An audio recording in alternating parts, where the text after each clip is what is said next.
बिस्मिल्लाहिर्रहमानिर्रहीम। आज कदरे बेहतर मईशत की खबरें आई और काफ़ी तसल्ली बख्श भी हैं। सबसे पहले तो पाकिस्तान पे जो ईरान ने हमला किया उसकी जितनी भी मजम्मत की जाए कम है।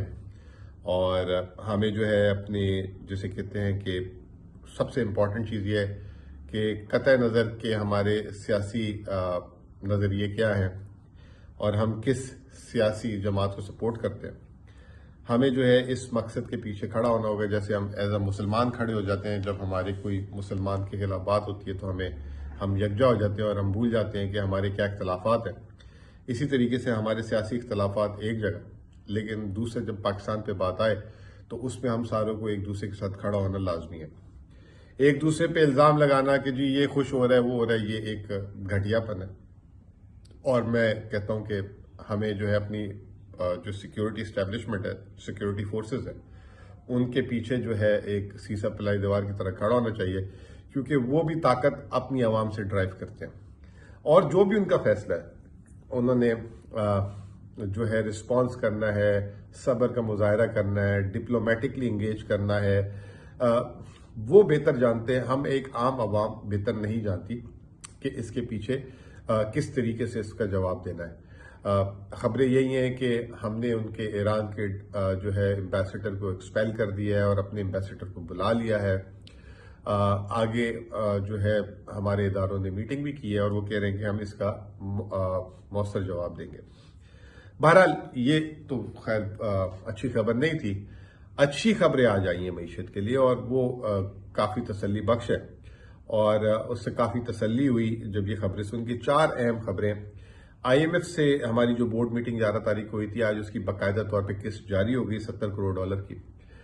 इस 70 करोड़ के जारी होने से हमें फ़ायदा ये होगा कि हमारे जो है क्या कहते हैं, ये चाबी है दूसरी जगहों से रकम आने के लिए, और दूसरी जगहों से हमें रकम मिलना भी शुरू हो जाएगी। बेसिकली ये तो एक फॉर्मेलिटी थी। अगर आप देखें तो अभी मैं डिटेल में बात भी करूंगा। पाकिस्तान को पिछले महीने $1.5 अरब एक और $1 अरब एक, $2.5 अरब अलग अलग जगहों से कर्ज मिला है। हालांकि उसकी सोर्सेस आइडेंटिफाई नहीं हुई। ये IMF की किस्त जारी होने से पहले हो गया था, क्योंकि हमारा स्टाफ लेवल एग्रीमेंट हो गया था।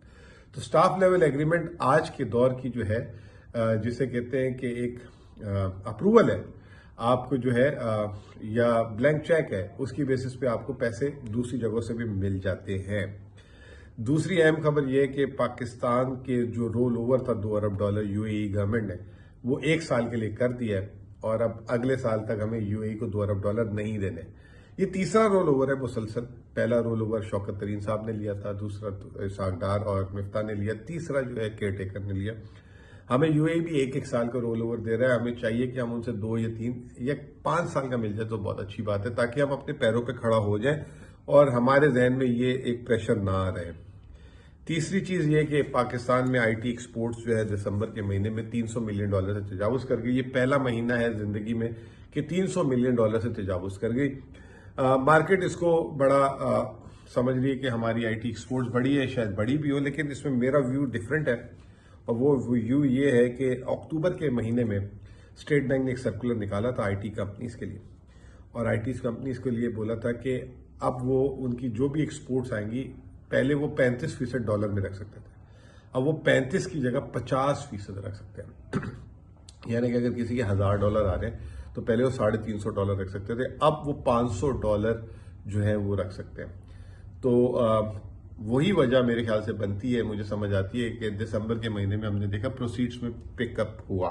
और एक और खास चीज बोली थी कि बैंकों को ताकीद की गई थी कि तमाम बैंक्स इनके ऑनलाइन अकाउंट भी खोलें और जितने फैसिलिटेशन अकाउंट खोलें। खास नाम दिया गया था इस अकाउंट को ESFCA, export special foreign currency account. तो इसमें उन्होंने ये भी कहा कि डेबिट कार्ड्स भी इशू करें, ताकि डेबिट कार्ड इशू करें ताकि जो है ये जो IT एक्सपोर्टर्स हैं, अगर उनको कोई ऑनलाइन परचेजेज या पेमेंट्स करनी है तो उनको कोई प्रॉब्लम दिक्कत ना हो।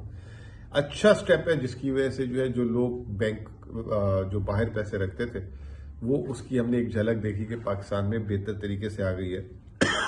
एक आज़ाद अंदाजा है आई डोंट नो कितना इसमें सदाकत है, लेकिन लोग कहते हैं कि 2 से 3 अरब डॉलर पाकिस्तान की आईटी एक्सपोर्टर्स के बाहर हैं। और दूसरा ये भी हुआ था कि जब ये पिछले साल हुकूमत ने पाबंदियां लगाई थी तो पाकिस्तान का बहुत सारा फ्रीलांसर उन्होंने दुबई और ऐसी कंट्रीज जहां पे उनको जो है फ्रीलांसर काम करने के वीजाज मिल गए थे तो वो वहां मूव कर गए थे। तो ये एक पाकिस्तान के लिए परेशानी की बात थी। बहरहाल at the end of the day हमें अपनी आईटी एक्सपोर्ट्स बढ़ानी है। This is the future. जो सबसे अहम और अच्छी खबर जिस पे बहुत ही ज्यादा जिसे कहते हैं कि तसल्ली होनी चाहिए, पाकिस्तान में हमेशा करंट अकाउंट डेफिसिट रहता है और बहुत कम महीने आते हैं ऐसे कि जिसमें सरप्लस होता है। बहरहाल दिसंबर के महीने में तकरीबन $400 मिलियन का सरप्लस आ गया है। Wow, what a news. यानी कि $400 मिलियन मुल्क में इजाफी आए हैं। और क्या वजह बनी उसकी, ये तो आप जानना चाहेंगे। वजह जो है हमारा हमने पेट को काटा है। बेल्ट टाइटनिंग जो एक वर्ड है वो की गई है। हमारी जो एक्सपोर्ट्स है वो वही है 2.7 अरब डॉलर।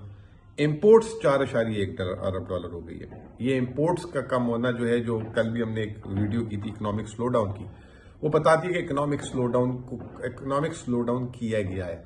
अब इंपोर्ट स्लो डाउन कैसे होती हैं, उसके एक आपने रुपए की कदर को बहुत गिरा दिया, जैसे हमने देखा 180 से 280 हुई। शरह सूद को बहुत बढ़ा दिया ताकि लोग खर्च न करें, बैंकों में रखें, 22% चला गया। फिर एलसी रिस्ट्रिक्शंस लगाई गई, कस्टम ड्यूटीज बढ़ाई गई। ये तमाम चीजें एम्प्लॉय की गई जिसकी वजह से मुल्क में जो है बहुत ज्यादा महंगाई भी हो गई, 40% आप देख लें। और उसकी वजह से लोगों की कुव्वत खरीद भी आउट हो गई। गाड़ियां, ये लग्जरी गुड्स सिर्फ नीचे नहीं हुई सेल में, बाइकों की सेल्स भी नीचे हो गई हैं, इलेक्ट्रॉनिक्स और कंप्यूटर्स की सेल्स भी नीचे हो गई हैं, मशीनरी एंड इक्विपमेंट की सेल भी नीचे हो गई है। तो इससे ये कि हमारी इकोनॉमी का स्लो डाउन है, सफर करेगी, लेकिन क्या करें, चॉइस नहीं है। हम जो है नॉन डेट फ्लोज जनरेट नहीं कर पा रहे, एफडीआई नहीं जनरेट कर पा रहे। रेमिटेंसेस एक हमारा और चैप्टर था, रेमिटेंसेस भी जो है सिर्फ 2.4 अरब डॉलर हुई 6 माह में, 13.5 अरब डॉलर। अगर इस रन रेट से देखें तो 27 अरब डॉलर। 2022 में 31 अरब डॉलर हो गई थी, तो लेकिन हमने वहां काम भी नहीं किया। अच्छी चीज ये है कि थोड़ी सी एफडीआई $200 मिलियन दिसंबर में बढ़ी है। इसके अलावा हुकूमत ने $1.5 अरब कर्ज मिला है। जैसे मैंने आपको बताया कि आईएमएफ प्रोग्राम में जाने का एक फायदा ये हो गया कि वो रिव्यू का कि हमें पैसे आना शुरू हो गए। $1.5 अरब को हुकूमत को कर्ज मिला, जिसमें $450 मिलियन उतारा। इसके अलावा $1 अरब की और एंट्री है। ये पता नहीं लग रहा कि ये कहां से लोन आए, सोर्सेज आइडेंटिफाई नहीं हुए।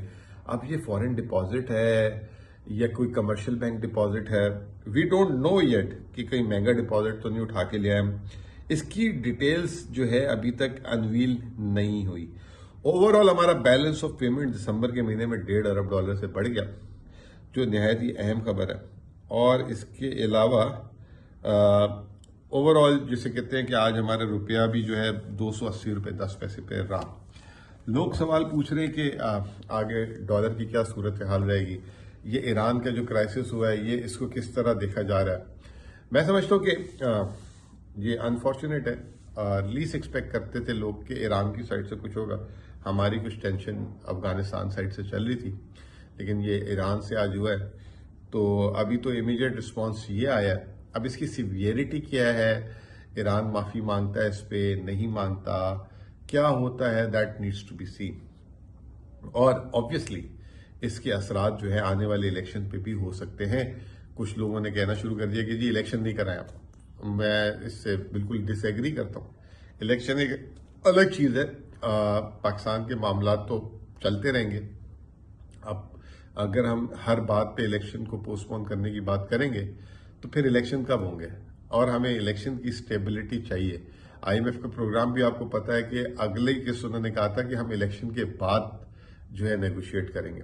तो फिर क्या होगा उसका, और फिर अगला प्रोग्राम भी हमें फौरन लेना होगा। कल मैं इसाक डार साहब को सुन रहा था, वो कह रहे थे अगर हम आईएमएफ प्रोग्राम में गए तो पहले महीने में चले जाएंगे, वरना हम जो है ना बेल्ट टाइटनिंग ऑप्शन पे जाएंगे। मेरा अपना ख्याल ये कि बेल्ट टाइटनिंग ऑप्शन पाकिस्तान के पास है नहीं। Belt tightening with default option हो सकता है, क्योंकि हमने कर्ज बहुत अदा करना है, हमारे पास रिजर्व नहीं है। तो हमारे पास एक ही ऑप्शन है, वो है आईएमएफ, और हमें आईएमएफ पे जाना पड़ेगा बस हर हाल में। अब आईएमएफ कितना टाइम लेगा इस दफा, वो 2013 की तरह लगे थे, 2013 में मैं 1 महीने में कर लिया, 2013 में 1 महीने में कर लिया। भाई एक उस वक्त 2013 में अमेरिका को आपकी बड़ी दोस्ती चाहिए थी, अमेरिका के मसाइल थे अफगानिस्तान के और मसले थे, आपको दबा के वेवर मिलते थे उस जमाने में। अब हालात चेंज है, अमेरिका से आपके हालात वैसे नहीं है और दूसरे फ्रेंडली कंट्रीज भी जो है थोड़ा सा अपनी अपनी देख रहे हैं। तो मैंने जैसे पिछले प्रोग्राम में भी कहा था कि मार्च में जो भी हुकूमत आएगी उसके लिए IMF programme is not going to be a piece of cake. IMF programme एक बड़ा टफ प्रोग्राम मिलने वाला है और 76 साल का सख्त से सख्त, और वो खुद ब खुद बेल्ट टाइटनिंग की तरफ जाएगा। अब वो क्या हो सकता है आईएमएफ प्रोग्राम, किस तरह का हो सकता है, वो हम अगले प्रोग्राम में आपसे बात करेंगे। आपको बताएंगे कि अगर आईएमएफ आता है इस दफा तो आईएमएफ क्या टिपिकल वही सूद बढ़ा दो, शरह सूद बढ़ा दो, एक्सचेंज रेट बढ़ा दो, या कुछ नए तरीके से आएगा। तो स्टे ट्यून, इंशाल्लाह उस पर भी जल्दी बात करेंगे आपसे। बहुत बहुत शुक्रिया।